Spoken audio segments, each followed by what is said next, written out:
Good day everyone, we are Group 3A and today we will present our CS510 discipline structure project titled Properties of Relation.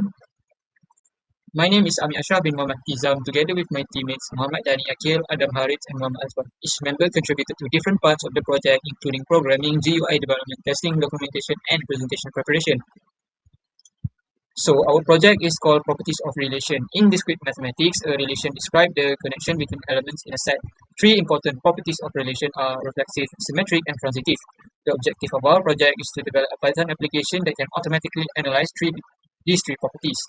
Besides checking the properties, the system is also able to generate the reflexive closure, symmetric closure, and transitive closure when needed. The application allows users to either enter the elements in relation manually or load them from a sample text file, making the system simple and convenient to use. One of the main problems in studying relations is that checking their properties manually becomes difficult when there are so many ordered pairs. For example, to determine whether a relation is transitive, every possible combination of ordered pairs must be checked. This process is time-consuming and mistakes can easily happen. Therefore, to solve this problem, we developed a graphical application that automatically validates the input, analyzes the relation properties, and generates the required closures instantly. This saves time, improves accuracy, and helps students understand relation concepts more easily. Now, I will explain the solution flow of our system based on this flowchart. The process starts when the program runs. First, the system calls the build GUI function to display the application window. This window contains the input fields, button, and result box. Next, the user enters two types of input, the set of elements and the relation pairs. The system then checks whether either input box is empty. If the input is empty, then the program displays a warning message says fill both boxes. The user will then return to the input section and enter the required information. If both input boxes are filled, the program converts the text input into Python, sets and tuples. For example, the elements are converted into a set while the relation pairs are converted into order pairs. After that, the system checks whether the relation is valid. This means every value used in the relation pairs must belong to the entered element set. If the relation is not valid, the program displays an invalid relation warning. The user then needs to correct the input and try again. If the relation is valid, the system calls the getFullReport function. This function calculates the three relation properties: reflexive, symmetric, and transitive. It also generates the reflexive closure, symmetric closure, and transitive closure. Finally, the program formats all results into readable output string and updates the result box in the GUI. The user can then see the properties of the relation and all generated closure. After displaying the result, the process ends. This flowchart shows that our system handles both valid and invalid input, perform the required relation recalculation, and presents the result clearly to the next user. Next, Adam will demonstrate the system using the actual interface. Hi, my name is Harith bin JUMAIN, and for my part, I will be demonstrating how our program works. So let's take a look at the files. We have four main files here, which is the GUI, relation, logic, main, and simple input. This main is used for run the programs. Relation logic is used for checking the reflexive, symmetric, and transitive.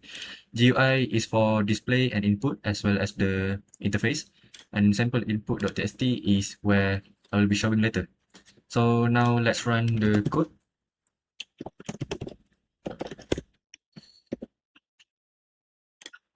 So here's our program interface.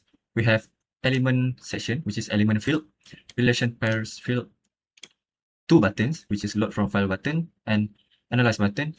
And at the bottom, we have display section.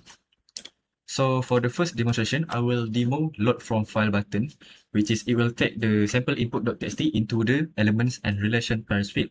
Let's click on it and it will fill the empty boxes just now. And when I click analyze, it will show all the display, which is the properties are reflexive, symmetric, and transitive, and the reflexive closure, symmetric closure, and the transitive closure. For the second demonstration, I will show that when the relation are not equivalence relation. Let's choose a 1, 2, 3 and 1, 2, 2, 3.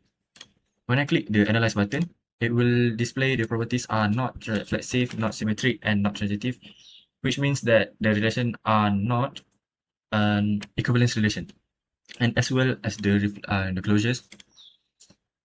So for the last demonstration, I will show how our programs actually handles errors.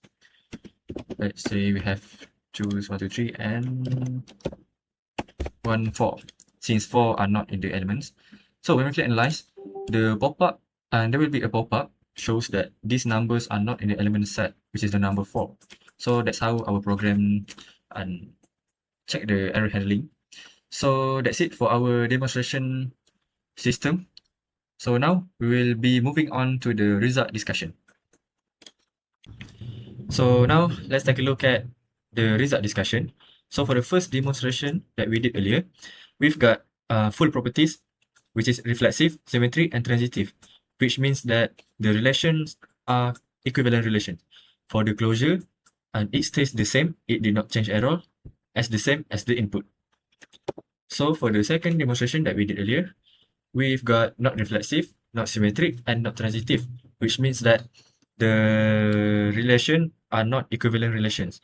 So for the first reflexive closure, the programs detects that there isn't any twin pair of the relation pairs. So it finds the pair that was missing, which is 1, 1, 2, 2, and 3, 3, and edits to reflexive closure. Next, for the symmetric closure, and the programs checks that only 2 pairs that didn't have any mirror. So for example here, we can see that the first pair 1, 2 didn't have the mirror pair, which is 2, 1. So the program took the first pair and mirrors it, which is 2, 1, and took the second pair 2, 3 and mirrors it to 3, 2. Lastly, for the transitive closure, the program detected that there are missing pairs of combination of 1, 2 and 2, 3. So the program took the first pair and the second pair and combines it and gets the result of 1, 3. So it took the 1, 3 pair and added to transitive closure. Assalamualaikum warahmatullahi wabarakatuh. So today I will be talking about project limitation of our project. So for future iteration of the system, we'll focus on enhancing flexibility, user guidance, visualization to overcome current operation constraint.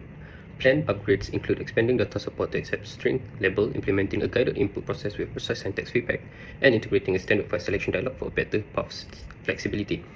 Furthermore, user comprehension will be significantly elevated by introducing a directed graph view for pairs and closure, alongside richer property explanation that leverage concrete counter example. To conclude our presentation, the property of relation application meets the main requirement of question 2. It accepts relation data through GUI or sample text file, check reflexive, symmetric, and transitive properties, and generate all required closure. The separation between GUI.py and relation_logic.py makes program easy to understand, test, and maintain. The test cause example correctly report reflexive, symmetric, and transitive, while the additional test case confirm that missing pair are added correctly in each closure.